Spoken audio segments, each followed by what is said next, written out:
മണിമുത്തിൻ്റെ പുതുപുത്തൻ വിശേഷങ്ങളിലേക്ക് എല്ലാവർക്കും സ്വാഗതം. അങ്ങനെ ഉമയുടെ ഫോൺ സംഭാഷണമൊക്കെ കേട്ട് ഉമയും കൃഷ്ണയുമായിട്ടുള്ള ബന്ധമൊക്കെ അറിഞ്ഞ് ജയമോഹിനി കാവ്യയോടായിട്ട് ചോദിക്കുന്നുണ്ട്. ഇപ്പം എങ്ങനെ ഇരിക്കുന്ന കാവ്യെ? ഇപ്പോൾ നിനക്ക് വിശ്വാസമായോ?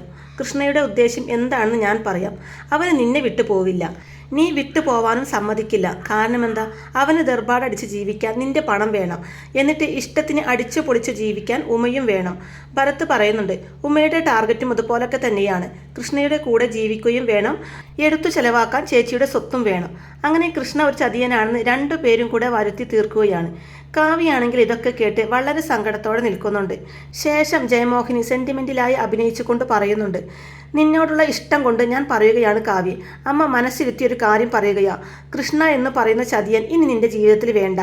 നീ ഇനിയും അവനെ വിശ്വസിച്ചാൽ നീ നിന്റെ മുത്തിനെ കൂടെ തള്ളി പറയുന്നതിന് തുല്യമായിരിക്കും. കൃഷ്ണ അവൻ്റെ പാട്ടിന് പോട്ടെ, ആരോടൊപ്പം വേണമെങ്കിലും ജീവിച്ചോട്ടെ, പക്ഷേ അത് നിന്റെ ചെലവിൽ വേണ്ട. നീ അതിന് സമ്മതിക്കരുത്. നീ മുമ്പേ പറഞ്ഞല്ലോ തീരുമാനമെടുക്കുന്ന കാര്യം. അത് എങ്ങനെ വേണമെന്ന് ഞങ്ങൾ ആരും പറഞ്ഞു തരില്ല. നിനക്ക് ബോധ്യമുണ്ടല്ലോ എന്ത് തീരുമാനം എടുക്കണമെന്ന്. ഇപ്പോൾ നീ ഉറങ്ങാൻ നോക്ക്. എന്ത് വേണം എന്ത് വേണ്ട എന്ന് തീരുമാനം എടുത്തു കഴിഞ്ഞ സ്ഥിതിക്ക് ഇനി നിന്റെ മനസ്സിൽ സമാധാനം കിട്ടുമോളെ. അതും പറഞ്ഞ് രണ്ടുപേരും മുറിക്കകത്ത് നിന്ന് പുറത്തേക്ക് പോവുകയാണ്. ഉമ്മയാണെങ്കിൽ കൃഷ്ണ കാവ്യയോട് പറഞ്ഞ ആ വാക്കുകളെ പറ്റിയൊക്കെ ആലോചിച്ചു കൊണ്ടിരിക്കുകയാണ് കേട്ടോ. ഒരു ഭാര്യ എന്ന സ്ഥാനത്ത് കാവ്യ എനിക്ക് ആവശ്യമുണ്ട്. 1 മാസത്തെ അവധി ഞാൻ തരും. അതിനോടകം കാവ്യ എൻ്റെ അടുത്തേക്ക് വരാൻ തയ്യാറായില്ലെങ്കിൽ ഞാൻ ഉമയെ കല്യാണം കഴിക്കും. ഈ കാര്യങ്ങളൊക്കെ ഓർത്ത് ഉമക്ക് വളരെയധികം ടെൻഷനാവുന്നുണ്ട്. ആ സമയത്താണ് ഉമയുടെ മനസ്സാക്ഷി ഉമയോടായിട്ട്, കാവ്യ നിൻ്റെ കൂട്ടുകാരിയായിരുന്നില്ലേ? അവളെ സഹായിക്കുന്നതിന് വേണ്ടിയല്ലേ നീ ഈ വീട്ടിലേക്ക് വന്നത്? എന്നിട്ടിപ്പോൾ ചെയ്യുന്നത് എന്താ? സഹായമോ അതോ ദ്രോഹമോ? കൃഷ്ണയുടെ ഭാര്യയാണ് കാവ്യ. അവളെ എന്നേക്കുമായി മാറ്റി നിർത്തിയിട്ട് ആ സ്ഥാനത്തെ കയറിയിരിക്കാൻ നീ നടത്തുന്ന ശ്രമങ്ങളൊക്കെ വഞ്ചനയാണ്. അത് ശരിയല്ല, ന്യായവുമല്ല. ഉമക്കാണെങ്കിൽ ശരിക്കും കുറ്റബോധം തോന്നുന്നുണ്ട് കേട്ടോ. എന്നിട്ട് പറയുന്നുണ്ട്, സ്നേഹിക്കുന്നത് തെറ്റാണെങ്കിൽ ഞാൻ ചെയ്യുന്നതും തെറ്റാണ്. ഞാനായിട്ടല്ല അതിനുള്ള സാഹചര്യം ഒരുക്കിയത്. കാവ്യയെ ഞാൻ ഒരിക്കലും കൃഷ്ണയുടെ ഭാര്യ പദവിയിൽ നിന്നും തള്ളി മാറ്റിയിട്ടില്ല. കാവ്യ തന്നെ സ്വയം അത് ചെയ്തു. പക്ഷെ എനിക്ക് ഇനി കൃഷ്ണയെ മറക്കാനും പറ്റില്ല. സഞ്ചരിച്ച ദൂരം ഇനി തിരിച്ച് നടക്കാനും പറ്റില്ല. ഞാനിനി എന്താ ചെയ്യേണ്ടത് എന്നൊക്കെ ആലോചിച്ച് ഉമ്മ കരയുന്നുണ്ട്. പക്ഷേ ഇങ്ങനെയൊക്കെ ആണെങ്കിൽ പോലും ഉമ്മക്ക് കൃഷ്ണയെ വിട്ടുപിരിയാൻ പറ്റുന്നില്ല. അതുകൊണ്ട് തന്നെ കൃഷ്ണയെ താൻ ഇനി സ്നേഹിക്കും എന്നൊരു ഉറച്ച തീരുമാനത്തിൽ തന്നെ എത്തുകയാണ് ഉമ്മ. കാവ്യയാണെങ്കിൽ ഉറങ്ങാതെ അങ്ങനെ തന്നെ ഇരിപ്പാണ്. മുത്ത് നല്ല ഉറക്കവും. അതേസമയം കാവ്യ മനസ്സിൽ ആലോചിക്കുന്നുണ്ട്, ഇപ്പം മുറിയിലേക്ക് ചെല്ലാന്നാണ് അവൾ കൃഷ്ണയോട് പറഞ്ഞത്. അവൾ പോയോ? അതെനിക്ക് അറിയണം. അവൾ പോകുന്നുണ്ടെങ്കിൽ, കൃഷ്ണ ഉമയെ റൂമിലേക്ക് കയറ്റുന്നുണ്ടെങ്കിൽ ഇന്ന് തീരും എല്ലാ ബന്ധങ്ങളും. അങ്ങനെയും തീരുമാനിച്ചുറപ്പിച്ചുകൊണ്ട് കാവ്യ കൃഷ്ണയുടെ റൂമിനടുത്തായിട്ട് ഒളിച്ചു നിൽക്കുന്നുണ്ട്. കർട്ടൻ്റെ മറവിലാണ് നിൽക്കുന്നത്. ഈ സമയം ഉമയും അതിലൂടെ പാസ് ചെയ്തു പോകുന്നുണ്ട്. അപ്പോൾ കാവ്യ ഇങ്ങനെ ഒളിച്ചു നിൽക്കുന്നത് കാണുമ്പോൾ തന്നെ ഉമക്ക് കാര്യം പിടികിട്ടുന്നുണ്ട്. കാവ്യയെ ആദ്യ പിടിപ്പിക്കാൻ വേണ്ടി തന്നെ ഉമ കൃഷ്ണയുടെ റൂമിൻ്റെ ഡോർ തുറക്കുകയാണ്. ശേഷം റൂമിനകത്തേക്ക് കയറുന്നു. ആ സമയം കാവ്യ സങ്കടത്തോടെ ചിന്തിക്കുന്നുണ്ട്, മനഃപൂർവ്വം കൃഷ്ണയ്ക്ക് ഏറ്റവും ഇഷ്ടമുള്ള പെർഫ്യൂം അടിച്ചിട്ടാണ് അവൾ പോയിരിക്കുന്നത്. അയാളാണെങ്കിലോ റൂമിൻ്റെ ലോക്ക് പോലും ഇട്ടിട്ടില്ല. മനഃപൂർവ്വമാണ് അവൾക്ക് കയറാൻ പാകത്തിന് റൂം തുറന്നിട്ടിരിക്കുകയാണ് എന്നൊക്കെ ഓർത്തുകൊണ്ട് പൊട്ടിക്കരഞ്ഞ് നിൽക്കുകയാണ് അവിടെ. ഈ കാര്യങ്ങളൊക്കെ ജയമോഹിനിയും ഭരത്തും അറിയുന്നുണ്ട്. അവരും ഇതൊക്കെ കണ്ടുകൊണ്ടാണ് നിൽപ്പ്. എന്തായാലും ഇത്രയും കണ്ടതും കാവ്യക്ക് തൃപ്തിയായിട്ടുണ്ട്. കാവ്യ സ്വന്തം മുറിയിലേക്ക് തന്നെ തിരിച്ചു പോകുന്നു. കൃഷ്ണയും മണിക്കുട്ടിയും ആണെങ്കിൽ നല്ല ഉറക്കമാണ്. ഉറങ്ങുന്ന കൃഷ്ണയെ തന്നെ പ്രണയപൂർവ്വം നോക്കി നിൽക്കുകയാണ് കേട്ടോ ഉമ്മ. അതേസമയം മനസ്സിൽ കൃഷ്ണ കാവ്യയോട് പറഞ്ഞ ആ വാക്കുകളൊക്കെ ഓർക്കുന്നുണ്ട്. ആരുമില്ലാത്തവളല്ല ഉമ. 1 മാസത്തെ സമയം ഞാൻ നിനക്ക് തരും.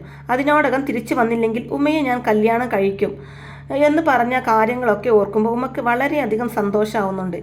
കൃഷ്ണ തൻ്റെ കഴുത്തിൽ താലി കെട്ടുമെന്ന വാക്കൊക്കെ ഓർത്ത് വളരെയധികം സന്തോഷിക്കുന്നുണ്ട് ഉമ്മ. ഇങ്ങനെയൊക്കെ ചിന്തിക്കുന്നുണ്ടെങ്കിലും അല്പം കുറ്റബോധവുമുണ്ട്. എന്നിട്ട് കൃഷ്ണയുടെ അടുത്ത് ചെന്നിരുന്ന് മനസ്സുകൊണ്ട് പറയുന്നുണ്ട്, എന്നോട് ക്ഷമിക്കണം കൃഷ്ണ. ഞാൻ നിങ്ങളെ ഒരുപാട് സ്നേഹിച്ചു പോയി. ആണുങ്ങളോട് മുഴുവൻ ദേഷ്യമായിരുന്ന എന്നെ സ്നേഹിക്കാൻ പഠിപ്പിച്ചത് കൃഷ്ണയാണ്.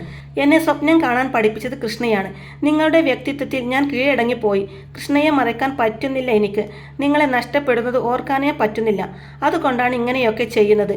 അത്രയും പറഞ്ഞ് കൃഷ്ണയുടെ കാലിൽ തൊട്ട് എന്നോട് ക്ഷമിക്കണം, എനിക്ക് മാപ്പ് തരണം എന്നൊക്കെ പറയുന്നുണ്ട് ഉമ്മ. അതേസമയം ജയമോഹിനി കാവ്യയോടായിട്ട്, ഒരു കണക്കിന് നീ ആ റൂമിൻ്റെ അടുത്ത് പോയി നിന്നത് നന്നായി. മനസ്സിന് എന്തെങ്കിലും ആശങ്കയുണ്ടായിരുന്നെങ്കിൽ അതിപ്പോൾ മാറിക്കിട്ടിയല്ലോ.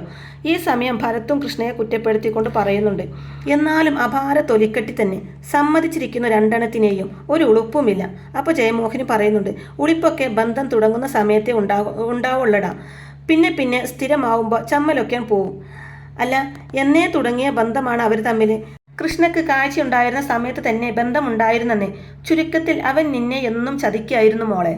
അപ്പോൾ ഭരത് പറയുന്നുണ്ട്, രാത്രിക്ക് രാത്രി ആളുകളെ ഇറക്കി അവനെ തല്ലി ചതക്കുകയാണ് വേണ്ടത്, എന്നിട്ട് എവിടെയെങ്കിലും പോയി തള്ളിക്കളയണമെന്ന് പറയുമ്പോൾ ജയമോഹിനി പറയും, ഓ അത് പിന്നെ കേസും വഴക്കും ഒക്കെ ആവില്ലടാ, നമ്മൾ പിന്നെ അതിൻ്റെ പുറകെ പോവണ്ടേ, അതൊന്നും വേണ്ട. പക്ഷേ കൃഷ്ണയ്ക്കൊരു സ്വീകരണം കൊടുക്കണം, കുറച്ച് കഴിയട്ടെ എന്നൊക്കെ ജയമോഹിനി പറയുന്നതും ഉമക്കും ചെറിയൊരു സ്വീകരണത്തിൻ്റെ കുറവുണ്ട് എന്ന് ഭരത് പറയുന്നത് കേട്ട് അത് മിക്കവാറും എൻ്റെ കൈകൊണ്ട് തന്നെയായിരിക്കും എന്ന് പറയുന്നുണ്ട് കാവ്യ. അവളെ ഞാൻ വെറുതെ വിടാൻ പോകുന്നില്ല. ഒന്നോർത്താൽ രാധിക എന്നെ ദ്രോഹിച്ചിട്ടൊന്നുമില്ല. എത്രയോ മുമ്പ് അവൾ കൃഷ്ണയെ സ്നേഹിച്ചിരുന്നത്. എന്നാൽ ഉമ അങ്ങനെയല്ല. ഞാൻ കൃഷ്ണയുടെ ഭാര്യ ആയിരിക്കുമ്പോഴാണ് അവൾ എൻ്റെ ജീവിതത്തിലേക്ക് ഇടിച്ചു കയറിയത്.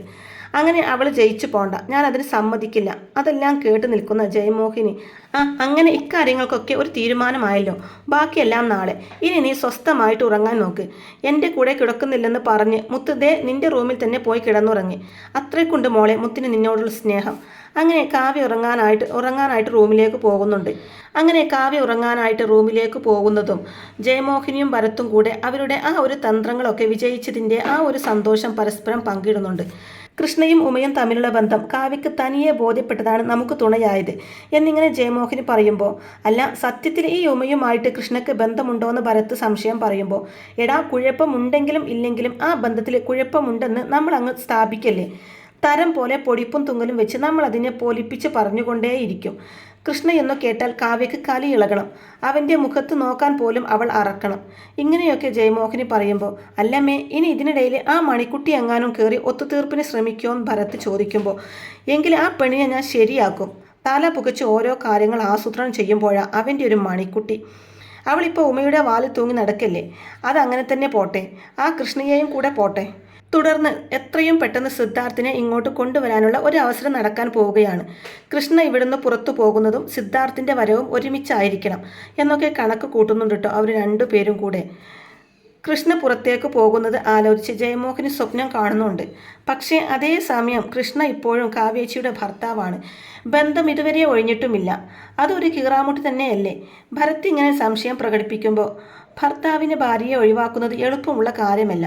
എന്നാൽ ഭാര്യയ്ക്ക് ഭർത്താവിനെ ഒഴിവാക്കാൻ അത്ര ബുദ്ധിമുട്ടില്ല. കൃഷ്ണയെ നമ്മൾ ഉടനെ തന്നെ ഇവിടെ നിന്ന് പുറത്താക്കും, എന്നിട്ട് സിദ്ധാർത്ഥിൻ്റെ പടിയേറ്റം നടത്തും. അങ്ങനെ പറഞ്ഞു കൊടുക്കേണ്ട ജയമോഹിനി.